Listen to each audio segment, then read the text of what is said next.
every time Bowser kidnaps Princess Peach, he somehow has another massive castle waiting. Sometimes it's a medieval fortress, other times it's floating in lava. He's even had castles in space, on giant airships, and somehow inside volcanoes, which raises a question that almost nobody asks. Who actually builds Bowser castles? Is Bowser secretly an architect? Do his minions spend their weekends laying bricks, or is there something much bigger happening behind the scenes? Today, we're investigating every major clue Nintendo has left us to answer one of the Mushroom Kingdom's strangest mysteries. When you really think about it, Bowser owns an unbelievable number of fortresses across the Mario series. We've seen castles in deserts, jungles, snowfields, haunted lands, lava lakes, even floating islands, and in outer space. But some disappear after a single game. Others are destroyed completely, only for Bowser to have another one not long after. Unless Bowser has an unlimited construction budget, someone has to be building these places. So let's start with the obvious suspects. The first possibility is Bowser's own family, the Koopalings. They have ruled castle for years. Each one commands armies, controls different regions, and clearly has a leadership responsibilities. It's possible that every Koopaling oversees the construction and maintenance of their own fortress, right? But there's a problem. Many castles continue appearing even when the Koopalings aren't involved at all.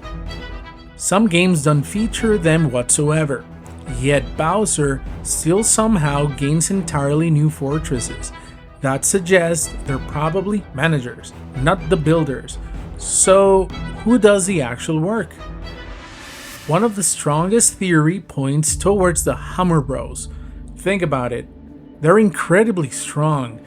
They're found guarding castles more than almost any other enemy. They already carry construction tools, well, giant hammers, and unlike Goombas or Koopas, Hammer Bros seem to be highly trained specialists. Could they actually serve as Bowser's construction crew during peacetime? Before becoming castle guards during invasions? Nintendo has never confirmed this, but it will explain why they're almost always stationed around fortresses. Still, building an entire castle requires much more than swinging hammers, which brings us to another possibility. Bowser doesn't have soldiers, he has magicians, Kamek, along with Magic Koopas. They can teleport objects, transform environments, and use incredibly powerful magic. So, could Bowser simply create castles through magic? There are definitely moments where magical construction seems possible. Entire structures appear during boss battles, rooms transform instantly, huge buildings emerge from seemingly nowhere. But here's where things get interesting. Many of Bowser's castles contain machinery. Massive gears, moving elevators, factories, electrical systems, cannons, mechanical traps. These aren't random magical creations. Someone designed them. Someone engineered them, meaning magic might speed up construction, but engineering still plays a major role. The Mario RPGs give us some fascinating hints. Inside Bowser's castle, we often see kitchens, barracks, storage rooms, workshops, and living quarters. His castles aren't just boss areas, they're functioning military headquarters. In Paper Mario, Bowser's forces behave like actual employees. They patrol, cook meals, stand guard, perform daily jobs, and in the Mario and Luigi games, Bowser's army feels even more organized. His troops have ranks, responsibilities, training, which makes one thing very clear. Bowser isn't ruling over random monsters, he's leading an organized kingdom. And kingdoms usually have builders, blacksmiths, engineers, and workers. We just rarely get to see them.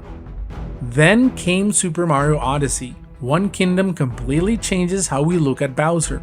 Instead of simply kidnapping Peach, Bowser travels across the world collecting materials, a wedding dress, a giant cake, luxury decorations, rare metals, construction-grade resources.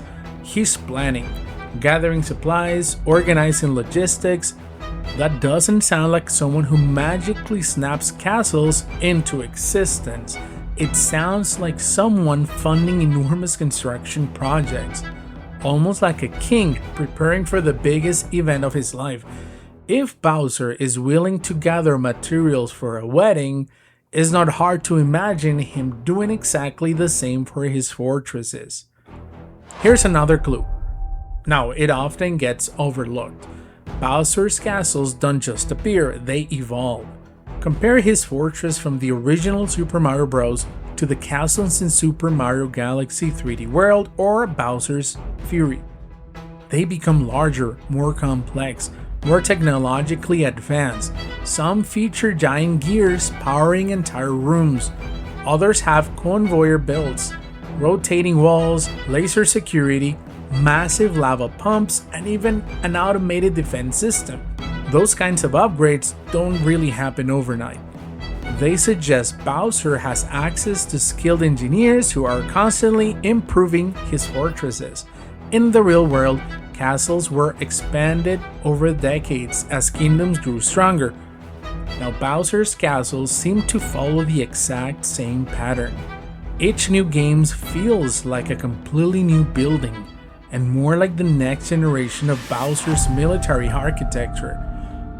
This may actually be the biggest clue of all.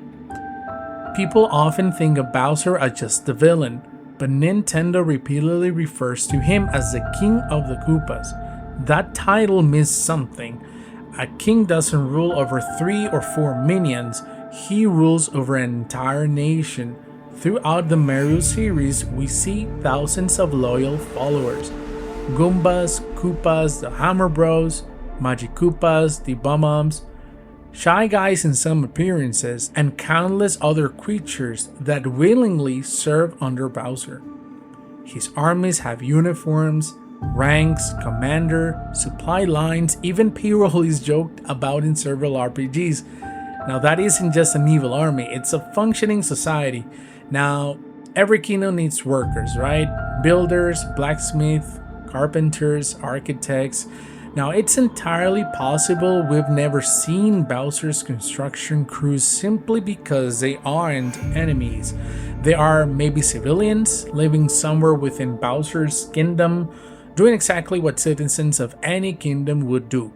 Now, if that's true, then every castle Mario destroys isn't just Bowser's latest fortress, it's the work of thousands of Koopa craftsmen we've never even met. So, who builds Bowser's castles?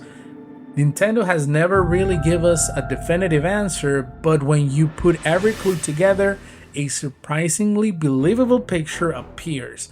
Bowser provides the resources, the Koopalings supervise different regions, Hammer Bros likely handle heavy construction, Magic Koopas speed up the process with magic, and countless unseen members of Bowser Kingdom keep everything running.